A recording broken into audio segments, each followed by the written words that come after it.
Kapax! Andito na ako sa Capernaum.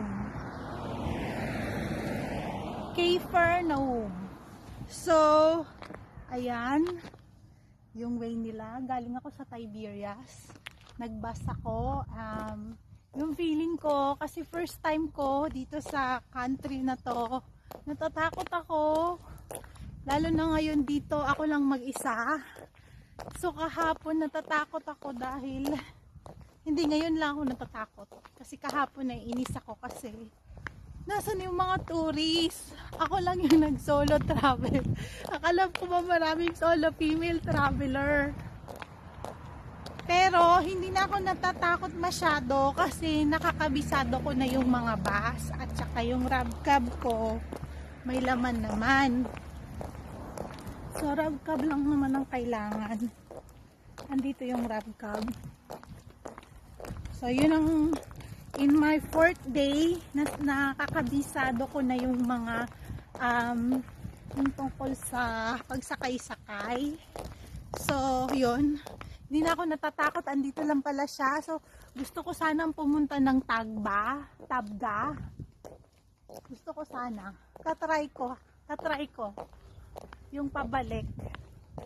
Kasi nadaanan namin unahin ko lang yung Capernaum. Kasi ayun, Capernaum kasi is the town of Jesus. Ito daw ay national park. Punta tayo sa national park. And then mamaya pupunta ako sa simbahan. So diba? Sa Pilipinas yung nagpe-pilgrimage, ang dami nila, hindi ka matatakot kasi marami kang kasabay. Capernaum National Park, welcome. Please respect the site and follow these instructions of Israel Nature Parks. No swimming, do not disturb wildlife. Keep the park clean. So this is a park. Dito na lang ako dadaan. Diba, lakas ng loob ko. Magtatanong-tanong na lang ako. And this is my 4th day, so medyo nagkakaroon na ako ng konting confidence pagdating lang naman sa public transport. And natatanungan ko naman yung mga tao dito. And pag hindi alam nung isa, pupunta ako dun sa kabila. Wait lang.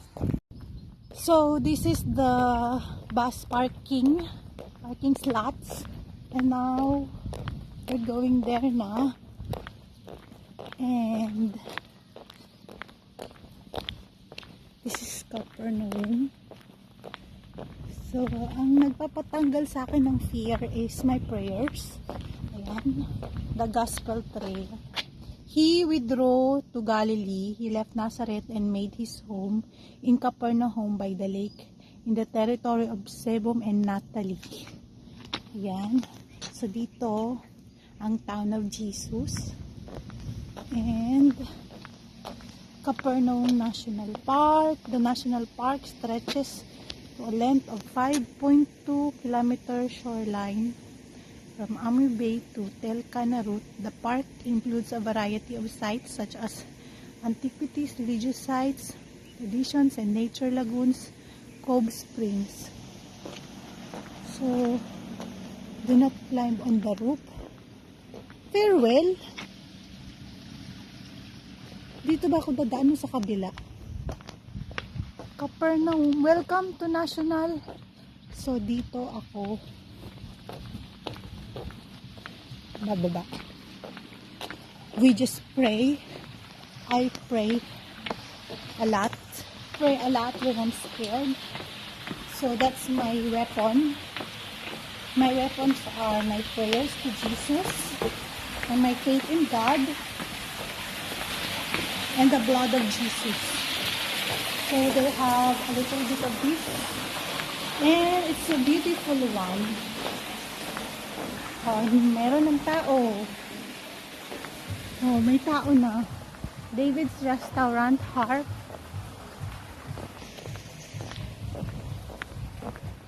I think it felt good na. I'm no longer scared. David's Harp. Let's look at David's Harp. Souvenir. So, restaurant yun. Yung water papunta dito. And then, the fisherman.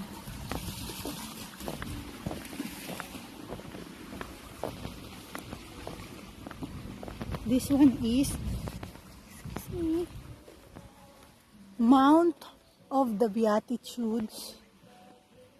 The imaginary triangle bounded by the Mount of Beatitudes, Tagbak, is known as the Evangelical Triangle in commemoration of Jesus' works and miracles.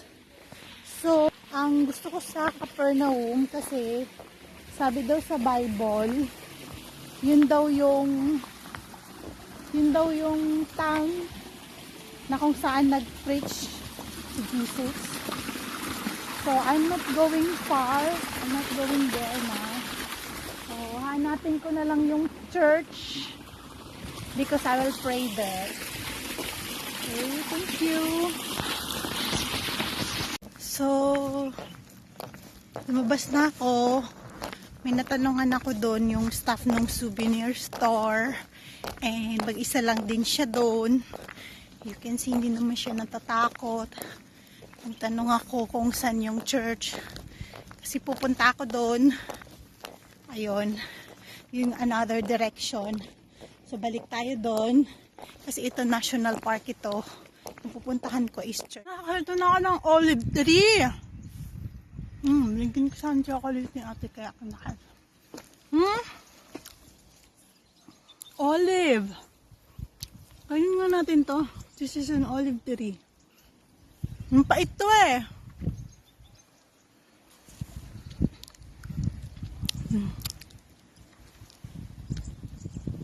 Olive to, mapait.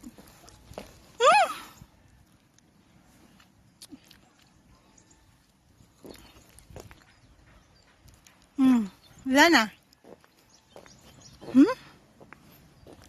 Olive tree. Pupuntahan natin na next. Ayun yung olive nga yun. Medyo mapait. Yan. Ito yung binigay sa akin yung ating chocolate. Para yung mapait kong olive ay madagdagan ng matamis. Diba? Ano naman ginagawa ko dito? Nag-enjoy na lang ako. Pero syempre dapat you're always equipped with prayers. So ayun pala, akala ko nung isa, tinuruan niya ako. Akala ko, iwasan ko pero tinuruan niya ako. Medyo natakot ako. Pero alam mo ba yung feeling ko ngayon? Ayun, ito yung ibig sabihin. Aray ko, church. So, yung feeling ko, ngayong naglalakad ako mag-isa. Yun kasi, papunta rin yan sa National Park. Ito papunta ng church. Hindi ko alam I think this is a Capernaum church. Hindi ko alam kung paano kung pwedeng pumasok ngayon.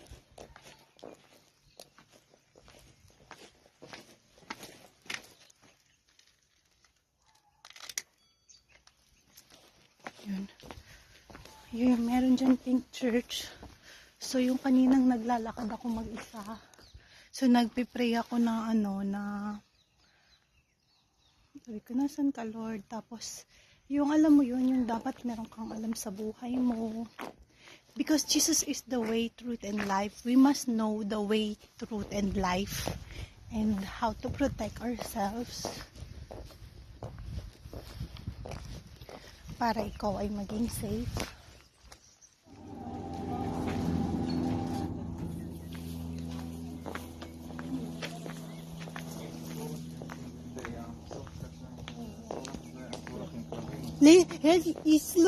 Look at this one. This one. Beautiful. Hello. I think it's the secretary bird. It's a secretary bird. I would say in English this. It's the secretary bird.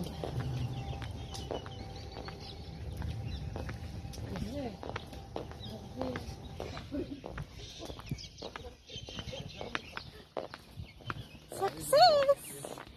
papasok kami. Sarado yan eh.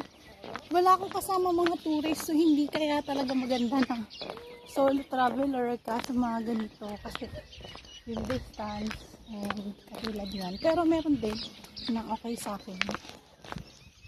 Katulad nito. Diba? God is good.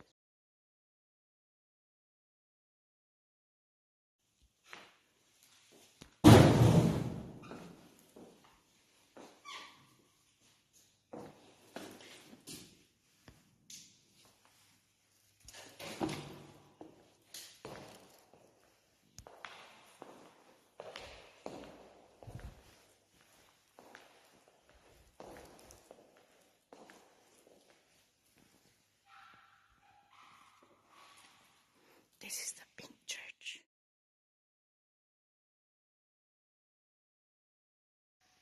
So I will sit there. Sit here.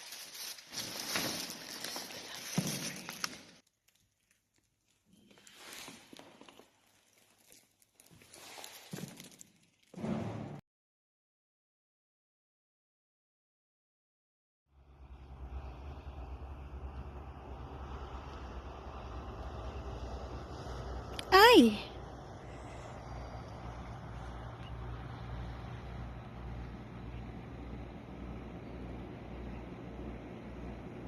Sloth? Are you a sloth?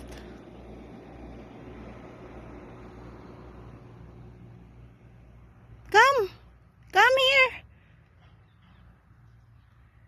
Come here! Come here!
So, I'm happy now. Tapos na.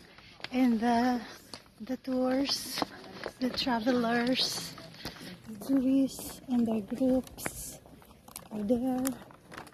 Different groups. Well, yan. Siguro, ang pinakagusto ko yung sinabi nila kanina dito.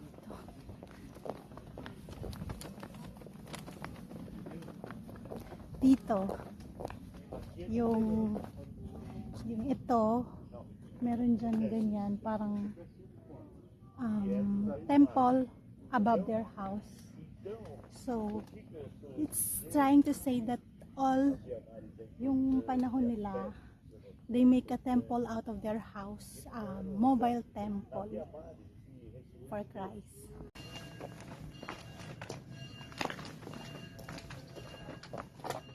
So these are ancient ruins. I think the synagogue of Peter is protected by walls, and I don't know much about this, but so I'm just enjoying the synagogue of Peter. Ancient ruins.